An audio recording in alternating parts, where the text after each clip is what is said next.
বিসমিল্লাহির রহমানির রহিম। আসসালামু আলাইকুম। সবাইকে দিলাম ঈদ মোবারক। সবাই সুস্থ থাকবেন, ভালো থাকবেন। আলহামদুলিল্লাহ। দেখেন আমি চুলা বসাইছি, এখানে অলরেডি 7 কেজি দুধ বসাই দিছি। পায়েস রান্না করবো এই দুধ দিয়ে, আর হলো সেমাই রান্না করবো মাশাল্লাহ। তো খিচুড়ি রান্না করবো, এখানে সব রেডি করে নিছি। তো গ্যাসেও এতগুলো রান্না হবে না, মানুষ আমরা 17 জন। সবাই আসছে, 30 জন আসছে, বোনজামাই আসছে, বোনজিরা আসছে। তো এখন সকালবেলা পায়েস সেমাই রান্না করব, তারপরে মুরগি রান্না করব, আর খিচুড়ি রান্না করব। আল্লাহর থেকে কুরবানির মাংস আসবে বিকেল 4টায়।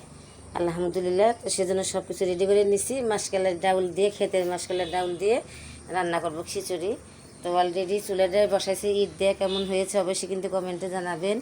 তো আমার কাটতে বসে গেছে, আলু পেঁয়াজ মুরগি সব ছিলতেছে। তো আলহামদুলিল্লাহ এখন আমি রান্না করে নেব মাশাল্লাহ। তো যখন সবাই ঘুমে আছে, তখন আমি ব্যস্ত। তো সবাই ঈদের দিন সবাই ব্যস্ত থাকে, রান্নাবাড়ি নিয়ে, গরু জবাই করা নিয়ে, কুরবানি দেওয়া নিয়ে অনেক ব্যস্ত থাকে। তো মাশাল্লাহ আলহামদুলিল্লাহ এখন আমি রান্না করব আলহামদুলিল্লাহ।